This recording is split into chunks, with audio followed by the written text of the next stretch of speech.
ਬਿਸਮਿਲ੍ਲਾ ਰਹਿਮਾਨ ਰਹੀਮ ਤੇ ਅਸਲਾਮ ਵਾਲੇਕਮ।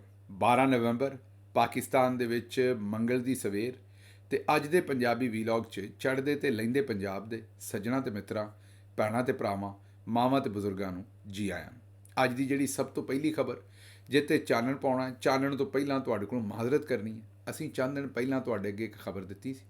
ਖਬਰ ਇਹ ਦਿੱਤੀ ਸੀ ਵੀ ਇਸ ਵੇਲੇ ਲਾਹੌਰ ਦੇ ਵਿੱਚ ਜਿਹੜੇ ਹਾਲਾਤ ਬਣੇ ਨੇ, ਜਿਹਨੂੰ ਸਮੋਗ ਆਂਦੇ ਨੇ, ਉਹ ਪਤਾ ਹੀ ਹੈ ਤੁਹਾਨੂੰ ਵੀ ਸਮੋਗ ਕੀ ਹੈ। ਕੈਮੀਕਲ ਹੀ ਹੈ, ਜ਼ਹਿਰ ਹੀ ਹੈ, ਇੱਕ ਧੂਏ ਦੇ ਵਿੱਚ ਫੈਲਿਆ ਹੋਇਆ ਆਲੂਦਗੀ ਹੈ। ਨਾ ਲੋਕਾਂ ਕੋਲੋਂ ਸਾਹ ਲਿਆ ਜਾ ਰਿਹਾ ਤੇ ਨਾ ਡੱਕਿਆ ਜਾ ਰਿਹਾ। ਜਿਉਂਦੇ ਬੰਦੇ ਨੇ ਸਾਹ ਤੇ ਲੈਣਾ ਹੀ ਹੈ, ਤੇ ਇੱਕ ਗੈਸ ਚੈਂਬਰ 'ਚ ਹੀ ਲੋਕਾਂ ਨੂੰ ਵਾੜਿਆ ਹੋਇਆ ਤੇ ਲੋਕੀ ਨਾ ਸਾਹ ਲੈਂਦੇ ਜੀਂਦੇ ਨੇ ਨਾ ਲੈਂਦੇ ਜੀਂਦੇ ਨੇ। ਮਤਲਬ ਕੋਈ ਸਮਝ ਨਹੀਂ ਆਉਣ ਡਈ ਵੀ ਲੋਕੀ ਕਰਨ ਕੀ ਤੇ ਜਾਣ ਕਿੱਧਰ। ਬਾਜੀ ਤੇ ਸਵਿਟਜ਼ਰਲੈਂਡ ਫੇਰ ਆਈ ਹੈ 4 ਦਿਨ, ਜਾਂ ਮੇਰਾ ਖਿਆਲ ਅਜੇ ਵੀ ਉੱਥੇ ਹੀ ਹੈ, ਪਤਾ ਨਹੀਂ ਲੋਕੀ ਕਿਹੜੇ ਪਾਸੇ ਜਾਣ। ਲੇਕਿਨ ਅਸੀਂ ਤੁਹਾਡੇ ਸਾਹਮਣੇ ਜਿਹੜੀ ਖਬਰ ਤੇ ਮਾਜ਼ਰਤ ਕਰਨੀ ਸੀ ਉਹ ਇਹ ਸੀ ਕਿ ਮੈਂ ਤੁਹਾਨੂੰ ਇਹ ਦੱਸਿਆ ਸੀ ਕਿ ਇਹ ਜਿਹੜੇ ਹਾਲਾਤ ਬਣੇ ਨੇ, ਜਿੱਡਾ ਕਿ ਜ਼ਹਿਰ ਇਸ ਵੇਲੇ ਲਾਹੌਰ 'ਚ ਫੈਲਿਆ ਹੈ, ਤੇ ਲਾਹੌਰ 'ਚ ਰਹਿਣ ਵਾਲੇ ਲੋਕਾਂ ਦੀ ਮੈਂ ਇੱਕ ਅੰਦਾਜ਼ਾ ਮਾਰਿਆ ਸੀ। ਮੈਂ ਕੋਈ ਡਾਕਟਰ ਤੇ ਹੈ ਨਹੀਂ, ਕੋਈ ਸਾਇੰਟਿਸਟ ਤੇ ਹੈ ਨਹੀਂ ਇਨਵਾਇਰਨਮੈਂਟ ਦਾ। ਬਹਰਹਾਲ ਮੈਂ ਇੱਕ ਅੰਦਾਜ਼ਾ ਲਾਇਆ ਸੀ ਕਿ 10 ਸਾਲ ਬੰਦੇ ਦੀ ਉਮਰ ਘਟ ਜਾਂਦੀ ਹੋਏਗੀ। ਹੁਣ ਇੱਕ ਅਮਰੀਕੀ ਰਿਸਰਚ ਸਾਹਮਣੇ ਆਈ ਹੈ, ਉਹਨੇ ਮੈਨੂੰ ਗਲਤ ਸਾਬਤ ਕਰ ਦਿੱਤਾ ਤੇ ਕੰਮ ਇਦੋਂ ਵੀ ਲੰਮਾ ਹੈ, ਕੰਮ ਇਦੋਂ ਵੀ ਡਾਢਾ ਹੈ।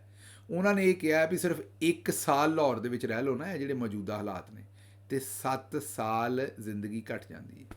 ਹੁਣ ਸੋਚੋ ਮਾਂ ਪਿਓ ਦਾ ਹਾਲ, ਜਿਨ੍ਹਾਂ ਨੂੰ ਇਹ ਪਤਾ ਹੋਵੇ ਵੀ ਸਾਡੇ ਬੱਚਿਆਂ ਦੀਆਂ ਜ਼ਿੰਦਗੀਆਂ ਘਟ ਰਹੀਆਂ ਨੇ, ਉਹ ਜੀ ਨਹੀਂ ਪਾਉਣਗੇ ਪੂਰੀ ਜ਼ਿੰਦਗੀ। ਉਹ ਇਸ ਜ਼ਹਿਰੀਲੀ ਗੈਸ ਚੈਂਬਰ ਦੇ ਵਿੱਚ ਜਿੱਥੇ ਉਹ ਰਹਿ ਰਹੇ ਨੇ, ਉਹ ਇਸ ਗੈਸ ਦੀ ਵਜ੍ਹਾ ਤੋਂ ਕਿਸੇ ਨੂੰ ਫੇਫੜਿਆਂ ਦਾ ਕੈਂਸਰ ਹੋਏਗਾ ਤੇ ਕਿਸੇ ਨੂੰ ਕੁਝ ਹੋਰ ਹੋਏਗਾ।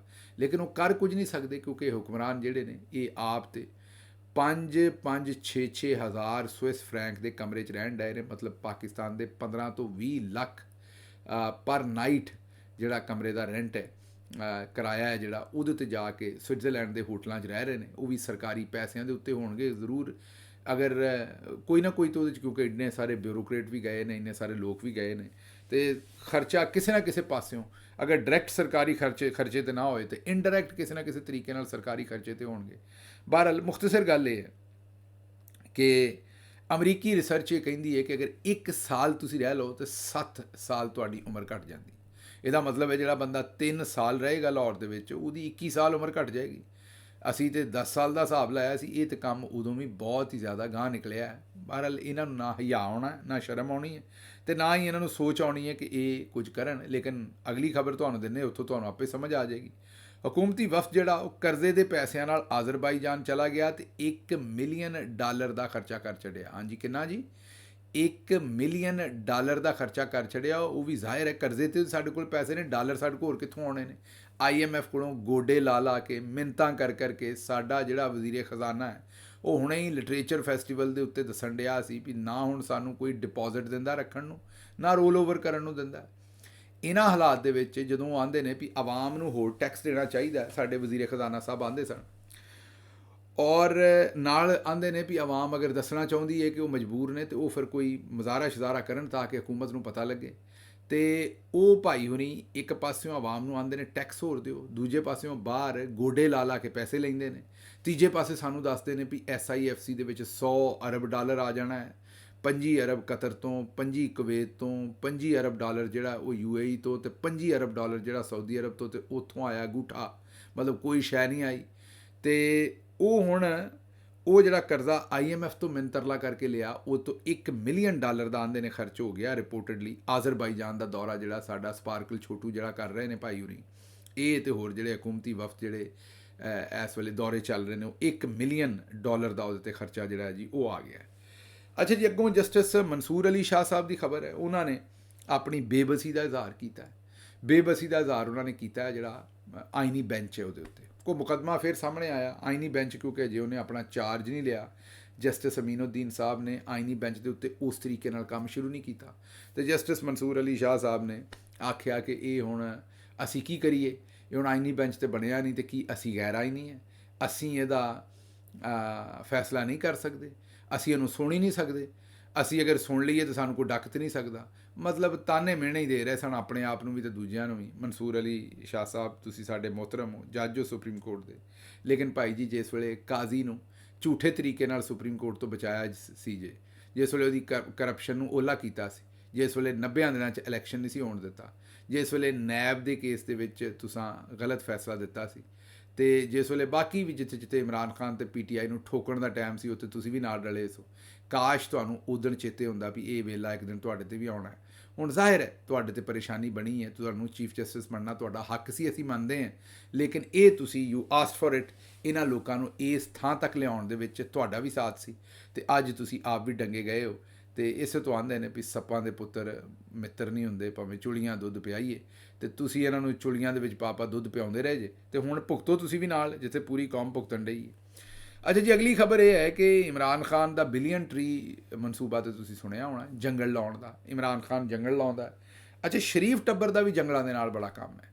ਇਮਰਾਨ ਖਾਨ ਨੂੰ ਤੇ ਪੂਰੀ ਦੁਨੀਆ ਦੇ ਵਿੱਚ, ਮਤਲਬ ਸਕੈਂਡੀਨੇਵੀਆ ਦੇ, ਮੈਂ ਕਿਸੇ ਮੁਲਕ ਵੀ ਜਾਵਾਂ ਉੱਥੋਂ ਦੇ ਬੜੇ ਬੜੇ ਜਿਹੜੇ ਹਕੂਮਤਾਂ ਦੇ ਅਹੁਦਿਆਂ 'ਤੇ ਬੰਦੇ ਬੈਠੇ ਨੇ, ਉਹ ਇਮਰਾਨ ਖਾਨ ਦੇ ਬਿਲੀਅਨ ਟਰੀ ਸੁਨਾਮੀ ਦੇ ਉੱਤੇ ਸਵਾਲ ਪੁੱਛਦੇ ਨੇ, ਗੱਲ ਕਰਦੇ ਨੇ, ਕਿਉਂਕਿ ਇਨਵਾਇਰਮੈਂਟਲਿਸਟ ਦੇ ਉੱਤੇ ਲੋਕੀ ਇਨਵਾਇਰਮੈਂਟ ਨਾਲ ਪਿਆਰ ਕਰਦੇ ਨੇ, ਉਹ ਇਮਰਾਨ ਖਾਨ ਦੀ ਇੱਜ਼ਤ ਕਰਦੇ ਨੇ ਕਿ ਇੱਕ ਇਕਨੋਮਿਕਲੀ ਥਰਡ ਵਰਲਡ ਦੇ ਵਿੱਚੋਂ ਬੰਦੇ ਨੇ ਇਨਵਾਇਰਮੈਂਟ ਦੇ ਬਾਰੇ ਸੋਚਿਆ। ਹਾਲਾਂਕਿ ਇਹ ਬਹੁਤਾ ਰੱਜੇ ਹੋਏ ਮੁਲਕ ਸੋਚਦੇ ਨੇ, ਲੇਕਿਨ ਇਮਰਾਨ ਖਾਨ ਕਿਉਂਕਿ ਫਿਊਚਰਿਸਟਿਕ ਲੀਡਰ ਸੀ, ਤੇ ਉਹ ਉੱਥੇ ਬਹਿ ਕੇ ਵੀ ਇਕਨੋਮਿਕਲੀ ਥਰਡ ਵਰਲਡ ਦੇ ਵਿੱਚ ਬਹਿ ਕੇ ਵੀ ਇਨਵਾਇਰਮੈਂਟ ਦੀ ਗੱਲ ਸੋਚਦਾ ਸੀ, ਤੇ ਬੜੀ ਲੋਕੀ ਉਹਦਾ ਸਤਿਕਾਰ ਕਰਦੇ ਨੇ, ਇਮਰਾਨ ਖਾਨ ਦਾ ਬੜੀ ਇੱਜ਼ਤ ਕਰਦੇ ਨੇ। ਤੇ ਇਹਨਾਂ ਦਾ ਵੀ ਜੰਗਲ ਦੀ ਗੱਲ ਹੈ, ਇੱਕ ਤਾਂ ਜੰਗਲ ਪਾਣੀ ਵਾਲੀ ਗੱਲ ਤਾਂ ਹੈ ਹੀ ਹੈ, ਲੇਕਿਨ ਜੰਗਲ ਪਾਣੀ ਤੋਂ ਇਲਾਵਾ ਵੀ ਇਹਨਾਂ ਦੇ ਜੰਗਲ ਦੇ ਦਾਸਤਾਨਾਂ ਨੇ, ਕਿੱਸੇ ਨੇ। ਤੁਹਾਨੂੰ ਪਤਾ ਹੈ ਛਾਂਗਾ ਮਾਂਗਾ ਜੰਗਲ, ਉਹ ਤੁਹਾਨੂੰ ਪਤਾ ਹੈ ਕਿ ਉੱਥੇ ਕੀ ਕਰਦੇ ਰਹੇ ਨੇ। ਇਹ ਉੱਥੇ ਖੜ੍ਹ ਕੇ ਮੈਂਬਰ ਵੇਚਦੇ ਤੇ ਖਰੀਦਦੇ ਰਹੇ ਨੇ। ਸਭ ਤੋਂ ਪਹਿਲੇ ਜਿਹੜੇ ਖੋਤੇ ਘੋੜੇ ਬਣਾਏ ਸਨ, ਉਹ ਛਾਂਗਾ ਮਾਂਗਾ ਖੜ੍ਹ ਕੇ ਹੀ ਬੰਦੇ ਬਣਾਏ ਸਨ। ਫਿਰ ਇਹਨਾਂ ਜੰਗਲ ਹੀ ਵੇਚ ਕੱਢਿਆ। ਛਾਂਗਾ ਮਾਂਗਾ ਕਰਨ ਤੋਂ ਬਾਅਦ ਉੱਥੇ ਤਬਾਹੀ ਫੇਰ ਦਿੱਤੀ। ਇਮਰਾਨ ਖਾਨ ਸਾਹਿਬ ਨੇ ਵਾਪਸ ਆ ਕੇ ਉਸ ਜੰਗਲ ਨੂੰ ਫਿਰ ਲਵਾਇਆ। ਹੁਣ ਫਿਰ ਪਤਾ ਲੱਗਾ ਵੀ ਉੱਥੇ ਜਨਾਬ ਅੰਨ੍ਹੇਵਾਹ ਦਰਖਤਾਂ ਨੂੰ ਵੱਢ ਰਹੇ ਨੇ। ਉਹ ਤਮਾਮ ਦਰਖਤ ਜਿਹੜੇ ਇਮਰਾਨ ਖਾਨ ਲਵਾ ਕੇ ਗਿਆ ਸੀ, ਉਹਨਾਂ ਦੀ ਹੁਣ ਕਟਾਈ ਫਿਰ ਚੋਰੀ ਛੁਪੇ ਹੋ ਰਹੀ ਹੈ, ਤੇ ਫਿਰ ਤਬਾਹੀ ਕਰ ਰਹੇ। ਤੇ ਇੱਕ ਪਾਸੇ ਲਾਹੌਰ ਦੇ ਵਿੱਚ ਸਮੋਗ ਹੈ, ਲੋਕੀ ਸਾਹ ਨਹੀਂ ਲੈ ਪਾ ਰਹੇ। ਦੂਜੇ ਪਾਸੇ ਕੋਈ ਜੰਗਲ ਇਹਨਾਂ ਨਹੀਂ ਛੱਡਿਆ, ਕੋਈ ਐਸਾ ਥਾਂ ਨਹੀਂ ਛੱਡਿਆ ਜਿੱਥੇ ਦਰਖਤ ਹੈ। ਤੁਸੀਂ ਅਗਰ ਇਸ ਵੇਲੇ ਜਸਟਿਸ ਸ਼ਾਹਿਦ ਕਰੀਮ ਸਾਹਿਬ ਨੇ ਵੀ ਮੁਲਤਾਨ ਦੇ ਵਿੱਚ ਇੱਕ ਅਬਜ਼ਰਵੇਸ਼ਨ ਦਿੱਤੀ ਹੈ ਕਿ ਜੀ ਮੁਲਤਾਨ ਐਡਾ ਇੱਕ ਜ਼ਰਈ ਸ਼ਹਿਰ ਹੀ ਸੀ, ਜ਼ਾਹਿਰ ਉਹਦੇ ਇਰਦ ਗਿਰਦ ਸਾਰੀ ਜ਼ਰੀ ਜ਼ਮੀਨ ਸੀ, ਅਤੇ ਉੱਥੇ ਆਲੂਦਗੀ ਨਹੀਂ ਸੀ। ਉੱਥੇ ਕਿਹੜਾ ਕੋਈ ਬਹੁਤ ਜ਼ਿਆਦਾ ਫੈਕਟਰੀਆਂ ਨੇ ਮੁਲਤਾਨ ਦੇ ਵਿੱਚ, ਕਿਉਂਕਿ ਬੜਾ ਕੋਈ ਇੰਡਸਟਰੀਅਲ ਏਰੀਆ ਤਾਂ ਐਡਾ ਨਹੀਂ ਹੈਗਾ।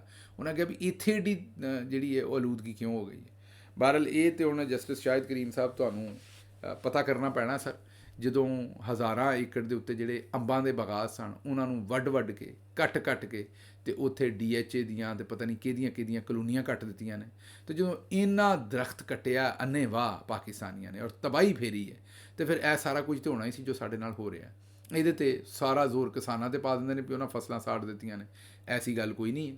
ਇਹਦੇ ਵਿੱਚ ਸਾਰੇ ਹੀ ਜ਼ਿੰਮੇਦਾਰ ਨੇ, ਫੈਕਟਰੀਆਂ ਤੋਂ ਲੈ ਕੇ ਇਹਦੇ 'ਚ ਟ੍ਰੈਫਿਕ ਤੋਂ ਲੈ ਕੇ ਹਰ ਸ਼ੈ ਜ਼ਿੰਮੇਦਾਰ ਹੈ। ਇਹ ਬੜਾ ਕੁਝ ਕਰਨਾ ਪੈਣਾ, ਬੜੇ ਕੌੜੇ ਕੁੱਟ ਭਰਨੇ ਪੈਣੇ ਨੇ, ਬੜੀ ਮਿਹਨਤ ਕਰਨੀ ਪੈਣੀ ਹੈ, ਫਿਰ ਜਾ ਕੇ ਇਸ ਆਲੂਦਗੀ ਤੋਂ ਜਾਨ ਛੁੱਟਣੀ ਹੈ।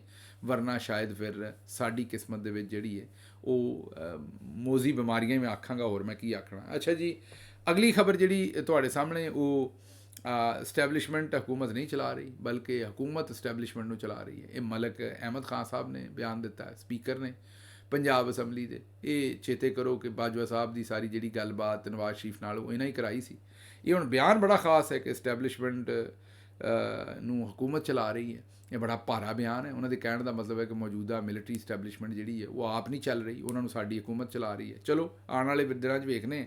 ਇਹ ਤਾਂ ਮੈਨੂੰ ਤਾਂ ਸਮਝ ਨਹੀਂ ਆਈ ਵੀ ਕੀ ਤਜਜ਼ੀਆ ਕਰੀਏ, ਕਿਉਂਕਿ ਗੱਲ ਤਾਂ ਪੁੱਠੀ ਜਿਹੀ ਲੱਗਦੀ ਹੈ। ਪਰ ਵੇਖਦੇ ਆਉਣ ਵਾਲੇ ਦਿਨਾਂ 'ਚ ਕਿ ਕਿਉਂ ਗੱਲ ਕੀਤੀ ਹੈ, ਤੇ ਨਜ਼ਰ ਰੱਖਾਂਗੇ। ਅੱਛਾ ਜੀ, ਅਗਲੀ ਖਬਰ ਜਿਹੜੀ ਹੈ ਉਹ ਤੁਹਾਡੇ ਸਾਹਮਣੇ ਕਿ ਅਰਬਾਂ ਦੀ ਸਰਮਾਇਆਕਾਰੀ ਹੋਣੀ ਸੀ, ਪਰ ਉੱਥੇ ਟਕੇ ਦੀ ਸਾਡੀ ਇੱਜ਼ਤ ਨਹੀਂ ਹੋਣ ਡਈ। ਸਾਨੂੰ ਇਹ ਦੱਸਿਆ ਗਿਆ ਸੀ ਵੀ 100 ਅਰਬ ਡਾਲਰ ਦੀ ਸਰਮਾਇਆਕਾਰੀ ਜਿਹੜੀ ਹੈ ਉਹ ਅਰਬਾਂ ਨੇ ਕਰਨੀ ਸੀ। 25 ਅਰਬ ਡਾਲਰ ਕੁਵੈਤ ਤੋਂ, 25 ਕਤਰ ਤੋਂ, 25 UAE ਤੋਂ, 25 ਸਾਊਦੀ ਅਰਬ ਤੋਂ। ਤੇ ਭਾਈ ਹੁਣੀ OIC ਦੇ ਵਿੱਚ ਗਏ ਨੇ, ਤੁਹਾਡੇ ਤੇ ਸਾਡੇ ਉਹ ਸਪਾਰਕਲ ਛੋਟੂ ਚਾਚਾ, ਨਿੱਕਾ ਚਾਚਾ ਜਿਹੜਾ ਹੈ, ਉਹ ਵਜ਼ੀਰ ਆਜ਼ਮ ਸਾਹਿਬ ਜਿਹੜੇ ਨੇ OIC ਦੀ ਜਿਹੜੀ ਮੁਸਲਮਾਨਾਂ ਦੀ ਇੱਕ ਫੋਰਮ ਹੈ, ਉਹਦੇ ਉੱਤੇ ਕਾਨਫਰੰਸ ਗਏ ਨੇ। ਤੇ ਇਹ ਜ਼ਰਾ ਤਸਵੀਰ ਤੁਹਾਡੇ ਸਾਹਮਣੇ ਰੱਖਣ ਡਏ, ਆਪੇ ਹੀ ਲੱਭ ਲਓ ਆਪਣਾ ਵਜ਼ੀਰ ਆਜ਼ਮ ਜਿਹੜਾ ਉਹ ਕਿੱਥੇ ਹੈ, ਫਾਰਮ 47 ਵਾਲਾ। ਮਤਲਬ ਇੰਜ ਕਰਕੇ ਹੱਥ ਫੇਰ ਕੇ ਕਿਤੇ ਵੇਖੋ ਨਜ਼ਰ ਆਉਂਦਾ ਕਿ ਨਹੀਂ। ਵੈਸੇ ਖਿਲਾਰਿਆ ਜੇ ਪਿਛਾਂ ਕਰਕੇ ਉਹਨਾਂ ਨੇ, ਤੇ ਉਹ ਸਾਡਾ ਜਿਹੜਾ ਨਿੱਕੂ ਵਜ਼ੀਰ ਆਜ਼ਮ ਹੈ ਪਿੱਛੋਂ ਵੇਖਦਾ ਝਾਤੀਆਂ ਮਾਰ ਕੇ। ਲੇਕਿਨ ਵੇਖੋ ਉਹਨਾਂ ਨੇ ਜਿਹਨਾਂ ਅਰਬਾਂ ਦੀ ਇਨਵੈਸਟਮੈਂਟ ਕਰਨੀ ਸੀ, ਉਹ 2 ਟਕੇ ਦੀ ਉੱਥੇ ਸਾਨੂੰ ਇੱਜ਼ਤ ਨਹੀਂ ਦੇਣ ਡਏ। ਲੇਕਿਨ ਸਾਡੇ ਕੋਲੋਂ ਪੁੱਛੋ ਤੇ ਅਸੀਂ ਫਿਰ ਕਈ ਨਵੇਂ ਝੂਠ ਸੁਣਾ ਦੇਣੇ ਨੇ, ਕਿਹੜਾ ਸਾਨੂੰ ਕੋਈ ਪੁੱਛਣ ਵਾਲਾ ਹੈ। ਅੱਛਾ ਜੀ, ਅੱਗੋਂ ਤਲਾਲ ਚੌਧਰੀ ਸਾਹਿਬ ਨੇ ਨਵੀਂ ਗੱਲ ਹੀ ਕਰ ਦਿੱਤੀ। ਉਹਨਾਂ ਕਹੇ ਜਿਹੜੀ ਪਹਿਲੇ ਜੱਜ ਸਨ ਉਹ ਆਉਣ ਵਾਲੇ ਜੱਜਾਂ ਨੂੰ ਆਪ ਹੀ ਰੱਖਦੇ ਸਨ ਤੇ ਆਪਣੀ ਅਦਾਲਤ ਆਪੇ ਹੀ ਚਲਾਉਂਦੇ ਸਨ। ਉਹਨਾਂ ਕਿਹਾ ਹੁਣ ਵਾਲੀ ਜਿਹੜੀ ਪਾਰਲੀਮੈਂਟ ਹੈ ਨਾ ਉਹ ਬਹੁਤ ਤਗੜੀ ਹੈ ਤੇ ਬਹੁਤ ਹੀ ਦਲੇਰ ਪਾਰਲੀਮੈਂਟ ਹੈ ਉਹ। ਤੇ ਹੁਣ ਉਹਨਾਂ ਨੇ ਕਿਹਾ ਪਾਰਲੀਮੈਂਟ ਚਾਹਵੇ ਤਾਂ ਭਾਵੇਂ ਸੁਪਰੀਮ ਕੋਰਟ ਦਾ ਜਿਹੜਾ ਨਾ ਉਹ ਨਾਮ ਹੀ ਬਦਲ ਦੇ। ਇਹ ਵੈਸੇ ਤਲਾਲ ਚੌਧਰੀ ਸਾਹਿਬ ਇਹ ਨਾਮ ਬੜਾ, ਇਹ ਬੜੀ ਤੁਸੀਂ ਮਸ਼ਵਰਾ ਬੜਾ ਜ਼ਬਰਦਸਤ ਦਿੱਤਾ ਹੈ। ਮੇਰਾ ਤਾਂ ਖਿਆਲ ਹੈ ਕਿ ਇਹਦਾ ਨਾਂ ਹੀ ਨਵਾਜ਼ ਸ਼ਰੀਫ ਕੋਰਟ ਰੱਖ ਦਿਓ। ਜਿਵੇਂ ਨਵਾਜ਼ ਸ਼ਰੀਫ ਕੈਂਸਰ ਹਸਪਤਾਲ ਹੈ ਹੋਇਆ ਤੇ ਕੌਮ ਨੂੰ ਇਹ ਕੈਂਸਰ ਹੀ ਹੈ ਜਿਹੜਾ ਜਿਹਦਾ ਹੁਣ ਨਾਂ ਰੱਖਣ ਡਏ ਜੇ, ਗੱਲ ਤੇ ਠੀਕ ਹੈ। ਲੇਕਿਨ ਮੇਰਾ ਤਾਂ ਖਿਆਲ ਹੈ ਜਿਹੋ ਜਿਹੀ ਅਦਾਲਤ ਤੁਸੀਂ ਬਣਾ ਦਿੱਤੀ ਹੈ, ਮਤਲਬ ਜਿਵੇਂ ਤੁਸੀਂ ਅਦਾਲਤ ਨੂੰ ਠੱਗਿਆ ਤੇ ਤਬਾਹੀ ਫੇਰੀ ਹੈ, ਜਿਹੋ ਜਿਹੀ ਅਦਾਲਤ ਤੁਸੀਂ ਬਣਾ ਦਿੱਤੀ ਹੈ ਤੇ ਉਹੋ ਜਿਹੀ ਅਦਾਲਤ ਦਾ ਫਿਰ ਨਾਮ ਮੇਰਾ ਖਿਆਲ ਨਵਾਜ਼ ਸ਼ਰੀਫ ਸੁਪਰੀਮ ਕੋਰਟ ਹੀ ਰੱਖ ਦਿਓ ਤਾਂ ਕਿ ਕੰਮ ਸਿੱਧਾ ਹੋਵੇ ਤੇ ਪੱਧਰਾ ਹੋਵੇ। ਮੇਰਾ ਮਤਲਬ ਝਕਾਨੀਆਂ ਕਿਉਂ ਦੇਣ ਡਏ ਜੇ। ਤੇ ਤਲਾਲ ਚੌਧਰੀ ਸਾਹਿਬ ਨੇ ਬਾਰੇ ਲਈ ਆਖਿਆ ਵੀ ਹੁਣ ਜੋ ਸਾਡਾ ਦਿਲ ਕਰੇਗਾ ਉਹ ਕਰਾਂਗੇ, ਸਾਡਾ ਦਿਲ ਕਰੇ ਤੇ ਅਸੀਂ ਭਾਵੇਂ ਸੁਪਰੀਮ ਕੋਰਟ ਦਾ ਨਾਮ ਹੀ ਬਦਲ ਦਈਏ। ਬਸ ਹੁਣ ਨਾਂ ਹੀ ਰਹਿ ਗਿਆ ਜਨਾਬ, ਬਾਕੀ ਤੇ ਹਰ ਸ਼ਾਇਦ ਤੁਸੀਂ ਬਦਲ ਦਿੱਤੀ ਹੈ। ਜੇ ਦੂਸਰੇ ਪਾਸੇ ਬੜਾ ਇੰਟਰਸਟਿੰਗ ਕੰਮ ਹੋ ਰਿਹਾ ਉੱਤੇ ਇਹਨਾਂ ਨੂੰ ਸੁਪਰੀਮ ਕੋਰਟ ਦੇ ਵਿੱਚ ਆਈਨੀ ਬੈਂਚ ਚਾਹੀਦਾ ਸੀ ਤੇ ਉੱਥੇ ਇਹਨਾਂ ਨੇ ਅੰਨ੍ਹੇਵਾਹ ਲੈਜਿਸਲੇਸ਼ਨ ਕੀਤੀ ਤੇ ਛੇਤੀ ਇਹਨਾਂ ਨੇ ਜਨਾਬ ਬਿੰਦੇ ਚਿੱਟੇ ਜਿਹੜਾ ਨਾ ਉੱਥੇ ਜਸਟਿਸ ਅਮੀਨੁੱਦੀਨ ਨੂੰ ਆਈਨੀ ਬੈਂਚ ਦਾ ਸਰਬਰਾਹ ਬਣਾ ਕੇ ਤੇ ਬਹਾ ਦਿੱਤਾ। ਪਰ ਲਾਹੌਰ ਹਾਈ ਕੋਰਟ ਦੇ ਵਿੱਚ ਚੀਫ ਜਸਟਿਸ ਨੂੰ ਇਹ ਨਾਰਾਜ਼ ਨਹੀਂ ਕਰਨਾ ਚਾਹੁੰਦੇ ਤੇ ਉੱਥੇ ਲੈਜਿਸਲੇਸ਼ਨ ਨਹੀਂ ਕਰਨ ਡਏ। ਪੰਜਾਬ ਅਸੈਂਬਲੀ, ਪੰਜਾਬ ਦੀ ਹਕੂਮਤ ਕੁਸਕਣ ਨਹੀਂ ਰਹੀ। ਇਹਦਾ ਮਤਲਬ ਹੈ ਕਿ ਇਹਨਾਂ ਨੂੰ ਉੱਤੇ ਆਈਨੀ ਬੈਂਚ ਚਾਹੀਦਾ ਤੇ ਥੱਲੇ ਆਈਨੀ ਬੈਂਚ ਨਹੀਂ ਚਾਹੀਦਾ ਲਾਹੌਰ ਹਾਈ ਕੋਰਟ ਦੇ ਵਿੱਚ। ਵੇਖਦੇ ਉੱਥੇ ਕੀ ਹੁੰਦਾ। ਬਹਰਹਾਲ ਨੂਨ ਲੀਗ ਜਿਹੜੀ ਹੈ ਉਹ ਉੱਥੇ ਝਪੀਟ ਵੱਟੀ ਬੈਠੀ ਹੈ ਤੇ ਉੱਥੇ ਨਾ ਕੋਈ ਲੈਜਿਸਲੇਸ਼ਨ ਕਰਦੀ ਹੈ ਨਾ ਹਿਲਜੁਲ ਕਰਦੀ ਹੈ। ਮਤਲਬ ਇਹ ਹੀ ਹੈ ਵੀ ਉੱਥੋਂ ਦੀ ਚੀਫ ਜਸਟਿਸ ਨਾਲ ਮਾਮਲਾ ਤਾਂ ਆਪਣੇ ਬਣਾ ਕੇ ਰੱਖਣਾ ਚਾਹੁੰਦੇ ਨੇ ਤੇ ਉੱਥੇ ਆਈਨੀ ਬੈਂਚ ਦੀ ਲੋੜ ਨਹੀਂ ਹੈ, ਉੱਥੇ ਕੋਈ ਕੰਮ ਨਹੀਂ ਕਰਨ ਰਹੇ। ਅੱਛਾ ਜੀ, ਅਗਲੀ ਖਬਰ ਇਹ ਹੈ ਕਿ ਕਾਜ਼ੀ ਸਾਹਿਬ ਜਿਹੜੇ ਨੇ ਉਹ ਉਹਨਾਂ ਦੇ ਰਿਟਾਇਰਮੈਂਟ ਦੇ 2 ਹਫ਼ਤੇ ਗੁਜ਼ਰ ਗਏ ਨੇ, ਲੇਕਿਨ ਹੁਣ ਤੱਕ ਜਿਹੜੀ ਉਹਨਾਂ ਦੀ ਤਸਵੀਰ ਜਿਹੜੀ ਟੰਗੀ ਦੀ ਹੈ ਉਹ ਉੱਥੇ ਉਹ ਨਹੀਂ ਟੰਗੀ। ਮੇਰਾ ਤਾਂ ਖਿਆਲ ਹੈ ਵੀ ਲੋਕਾਂ ਨੂੰ ਫਿਕਰ ਇਹ ਹੋਣਾ ਟੰਗਣ ਵਾਲਿਆਂ ਨੂੰ ਕਿ ਕਿਤੇ ਤਸਵੀਰ ਲਾਈ ਤੇ ਉੱਤੇ ਕੋਈ ਡੋਨਟ ਹੀ ਨਾ ਟੰਗ ਕੇ ਚਲਾ ਜਾਏ ਜਾਂ ਲਿੱਤਰ ਨਾ ਟੰਗ ਕੇ ਚਲਾ ਜਾਏ। ਮੇਰਾ ਮਤਲਬ ਇਹੋ ਜਿਹੀ ਪਰੇਸ਼ਾਨੀ ਕਾਜ਼ੀ ਸਾਹਿਬ ਨਾਲ ਤੇ ਰਹਿਣੀ ਹੈ ਹੁਣ ਰਹਿੰਦੀ ਦੁਨੀਆ। ਜਦੋਂ ਇਹ ਅੱਲਾ ਕੋਲ ਵੀ ਚਲੇ ਗਏ, ਪਿੱਛੋਂ ਵੀ ਲੋਕ ਜਿਸ ਤਰ੍ਹਾਂ ਜਸਟਿਸ ਮੁਨੀਰ ਦਾ ਜ਼ਿਕਰ ਕਰਦੇ ਨੇ, ਇਹਨਾਂ ਨੂੰ ਫਲਾਨ ਥੋਕ ਜਿਹੜਾ ਹੈ ਉਹ ਲੋਕ ਭੇਜਦੇ ਰਹਿਣਗੇ ਪਿੱਛੋਂ ਵੀ। ਇਹਨਾਂ ਨੂੰ ਵਾਫਰ ਮਕਦਾਰ ਦੇ ਵਿੱਚ, ਪਰਚੂਨ 'ਚ ਨਹੀਂ ਬਲਕਿ ਥੋਕ ਦੇ ਵਿੱਚ ਫਲਾਨ ਥੋਕ ਜਿਹੜਾ ਉਹ ਲੱਭੇਗਾ। ਤੇ ਬਹਰਹਾਲ ਕਾਜ਼ੀ ਸਾਹਿਬ ਜਿਹੜੇ ਨੇ ਉਹਨਾਂ ਦੀ ਤਸਵੀਰ ਹਜੇ ਤੱਕ ਜਿਹੜੀ ਕੋਰਟ ਨੰਬਰ 1 ਦੇ ਵਿੱਚ ਸਾਬਕ ਚੀਫ ਜਸਟਿਸ ਸਾਹਿਬਾਨ ਦੀ ਤਸਵੀਰ ਦੇ ਨਾਲ ਨਹੀਂ ਲੱਗੀ। ਅੱਛਾ ਜੀ, ਇਹ ਮੁਫਤੀ ਤਾਰਿਕ ਮਸੂਦ ਸਾਹਿਬ ਸਨ, ਪਿਛਲੇ ਦਿਨਾਂ ਦੇ ਵਿੱਚ ਫਸੇ ਸਨ ਤੇ ਉਦੋਂ ਇਹ ਮਾਫੀਆਂ ਮੰਗਦੇ ਫਿਰਦੇ ਸਨ। ਹੁਣ ਫਿਰ ਉਲਟੀਆਂ ਸਿੱਧੀਆਂ ਗੱਲਾਂ ਕਰਨ ਡਏ ਨੇ। ਹੁਣ ਫਿਰ ਆਂਦੇ ਨੇ ਵੀ ਜਿਹੜੀਆਂ ਬੱਚੀਆਂ ਹੁੰਦੀਆਂ ਨੇ ਉਹ ਕਿਸੇ ਹੋਰ ਦੀ ਮਲਕੀਅਤ ਹੁੰਦੀਆਂ ਨੇ। ਜਿਹਨੂੰ ਤੁਸੀਂ ਵਿਆਹ ਕੇ ਦੇਣੀ ਹੈ ਨਾ ਬੱਚੀ, ਉਹਦੀ ਮਲਕੀਅਤ ਹੈ ਤੇ ਤੁਸੀਂ ਉਹਨੂੰ ਪੜ੍ਹਾਓ ਵੀ ਨਾ। ਵਾਹ ਬਈ, ਬੱਲੇ ਬਈ, ਸ਼ੇਰ ਬੱਗਿਆ, ਚੰਗਾ ਟੱਕਰਿਆ ਬਈ। ਪਹਿਲਾਂ ਹੀ ਲੋਕ ਧੀਆਂ ਨਹੀਂ ਪੜ੍ਹਾਉਂਦੇ, ਤੂੰ ਇਸ ਪਾਸੇ ਨੂੰ ਤੁਰ ਪਾ। ਮੌਲਵੀ ਸਾਹਿਬ ਨੇ ਆਖਿਆ ਵੀ ਕਿਉਂਕਿ ਬੱਚੀਆਂ ਤੁਸੀਂ ਕਿਸੇ ਹੋਰ ਨੂੰ ਦੇ ਦੇਣੀਆਂ ਨੇ ਤੇ ਫਿਰ ਉਹਨਾਂ 'ਤੇ ਖਰਚਾ ਵੀ ਹੋਰ ਕੋਈ ਕਰੇ, ਤੁਸੀਂ ਕਿਉਂ ਕਰੋ। ਵਾਹ ਬਈ ਵਾਹ, ਵਾਹ ਵਾਹ ਵਾਹ। ਅਤੇ ਜਦੋਂ ਤੁਸੀਂ ਬੁੱਢੇ ਹੁੰਦੇ ਹੋ ਅਤੇ ਉਸ ਵੇਲੇ ਧੀਆਂ ਜਿਹੜੀਆਂ ਤੁਹਾਡੇ ਨਾਲ ਪਿਆਰ ਕਰਦੀਆਂ ਨੇ, ਪੁੱਤਰਾਂ ਤੋਂ ਵੱਧ ਕੇ ਤੁਹਾਡੇ ਨਾਲ ਪਿਆਰ ਕਰਦੀਆਂ ਨੇ, ਤੁਹਾਡਾ ਖਿਆਲ ਰੱਖਦੀਆਂ ਨੇ, ਅਤੇ ਉਹਦਾ ਕੋਈ ਮੁੱਲ ਨਹੀਂ ਹੈਗਾ। ਮਤਲਬ ਬੇਸ਼ਰਮੀ ਦੀ ਵੀ ਕੋਈ ਹੱਦ ਹੈ ਇਹਨਾਂ ਬੰਦਿਆਂ ਦੀ। ਮਜ਼ਹਬ ਦਾ ਲਿਬਾਦਾ ਓੜ ਕੇ ਕਿਹੋ ਜਿਹੀਆਂ ਬੇਸ਼ਰਮ ਗੱਲਾਂ ਕਰਦੇ ਨੇ। ਅਤੇ ਉਹਨਾਂ ਆਖਿਆ ਜੀ ਇਸੇ ਤੋਂ ਤੇ ਅੰਡਰ ਏਜ ਬੱਚੀਆਂ ਦਾ ਨਿਕਾਹ ਕਰਨਾ ਵੀ ਜਾਇਜ਼ ਹੈ ਵੀ ਆਪਣੇ, ਉਹਨਾਂ ਦੇ ਕਹਿਣ ਦਾ ਮਤਲਬ ਹੈ ਵੀ ਜਾਨ ਛੁਡਾਓ ਆਪਣੇ ਕੋਲੋਂ।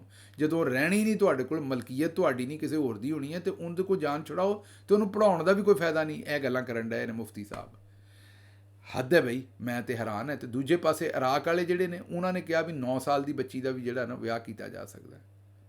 ਮੈਂ ਦੋਨਾਂ ਗੱਲਾਂ 'ਤੇ ਹੈਰਾਨ ਹੋ ਗਿਆ। ਇਹ ਲੋਕੀ, ਇਹਨਾਂ ਦਾ ਪੂਰੀ ਤਵੱਜੋ ਹੋਰ ਨਾ ਝੂਠ ਬੋਲਣ 'ਤੇ ਇਹਨਾਂ ਦੀ ਤਵੱਜੋ ਹੈ, ਨਾ ਮਿਲਾਵਟ ਕਰਨ 'ਤੇ ਇਹਨਾਂ ਦੀ ਤਵੱਜੋ ਹੈ, ਨਾ ਕੋਈ ਫਲਸਤੀਨ ਨੂੰ ਜਿਹੜਾ ਉਹ ਉੱਥੇ ਕੋਈ ਮਾਮਲਾ ਠੀਕ ਹੋ ਜਾਏ ਉੱਤੇ ਕੋਈ ਤਵੱਜੋ ਹੈ, ਨਾ ਕੋਈ ਲੋਕਾਂ ਦੀ ਗੀਬਤ ਕਰਨ 'ਤੇ ਕੋਈ ਤਵੱਜੋ ਹੈ, ਨਾ ਜ਼ੁਲਮ ਦੇ ਖਿਲਾਫ ਕੋਈ ਤਵੱਜੋ ਹੈ। ਸਮਝਦੇ ਹੋ ਨਾ, ਨਾ ਇਨਸਾਫੀ ਦੇ ਖਿਲਾਫ ਕੋਈ ਤਵੱਜੋ ਹੈ, ਕੋਈ ਤਵੱਜੋ ਨਹੀਂ। ਤਵੱਜੋ ਬਸ ਇਹ ਕਿ 9 ਸਾਲ ਦੀਆਂ ਬੱਚੀਆਂ ਦੀ ਜਿਹੜਾ ਨਾ ਉਹ ਸ਼ਾਦੀਆਂ ਕਰ ਦਿਓ। ਅਤੇ ਹੈਰਾਨ ਹੈ ਇਹਨਾਂ ਦੀ ਅਕਲ ਤੋਂ ਹੈਰਾਨ ਹੈ। ਇਹਨਾਂ ਨੂੰ ਮੈਂ ਆਖਾਂ ਤੇ ਕੀ ਆਖਾਂ। ਇਰਾਕ ਵਾਲਿਆਂ ਦਾ ਵੀ ਵੇਖ ਲਓ ਅਤੇ ਇੱਥੇ ਮੁਫਤੀ ਸਾਹਿਬ ਦੇ ਕੰਮ ਵੀ ਵੇਖ ਲਓ, ਇਹਦੇ 'ਚ ਮੈਂ ਕੀ ਕਹਿ ਸਕਦਾ ਹੋਰ। ਅੱਛਾ ਜੀ, ਪੰਜਾਬ ਦੇ ਵਿੱਚ ਜਿਹੜੀ ਕਿੱਕ ਬਾਕਸਿੰਗ ਫੈਡਰੇਸ਼ਨ ਦੇ ਸੈਕਟਰੀ ਸਾਹਿਬ ਨੇ, ਉਹਨਾਂ ਖਿਲਾੜੀਆਂ ਦਾ 35 ਲੱਖ ਰੁਪਈਆ ਲੈ ਕੇ ਫਰਾਰ ਹੋ ਗਏ ਨੇ। ਉਹਨਾਂ ਆਖਿਆ ਲਓ ਬਈ, ਖਿਲਾੜੀਆਂ ਦੇ 35 ਲੱਖ ਰੁਪਈਏ ਉਹਨਾਂ ਦੇ ਕਾਬੂ ਆਏ ਨੇ।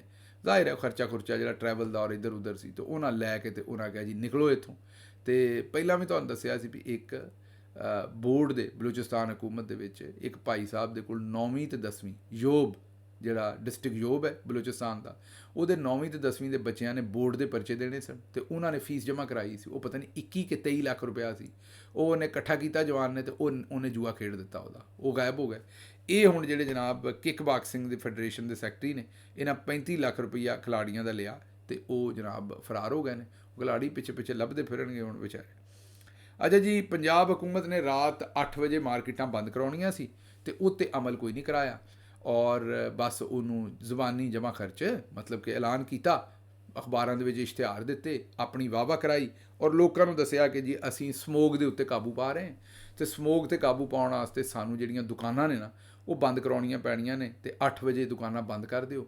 ਤੇ ਇੱਕ ਪਾਸੇ ਕੌਮ ਨੂੰ ਇਸ ਪਾਸੇ ਲਾ ਦਿੱਤਾ, ਤੇ ਦੂਜੇ ਪਾਸੇ ਉਹ ਜਿਹੜੀ ਬਾਜੀ ਹੈ ਡੋਡੋ ਸਾਡੀ, ਉਹਨੇ ਕੋਈ 10 ਡਾਲੇ ਖਰੀਦ ਲਏ ਸਮੋਗ ਵਾਲੇ ਫੰਡ ਦੇ ਵਿੱਚੋਂ ਰਿਪੋਰਟਡਲੀ, ਤੇ ਨਾਲ ਆਪ ਬੈਗ ਚੁੱਕਣ ਵਾਸਤੇ ਬਾਜੀ ਮਰੀਮ ਦਾ ਤੇ ਸਵਿਟਜ਼ਰਲੈਂਡ ਜਾ ਪੜੀ ਹੈ, ਤੇ ਉੱਥੇ ਫਿਰਨ ਡਈਆਂ ਨੇ ਛਣਕੋ ਤੇ ਮਣਕੋ ਦੋਵੇਂ ਭੈਣਾਂ, ਤੇ ਪਿੱਛੋਂ ਕੌਮ ਜਿਹੜੀ ਉਹ ਸਮੋਗ ਨੂੰ ਭੁਗਤਣ ਡਈ ਹੈ।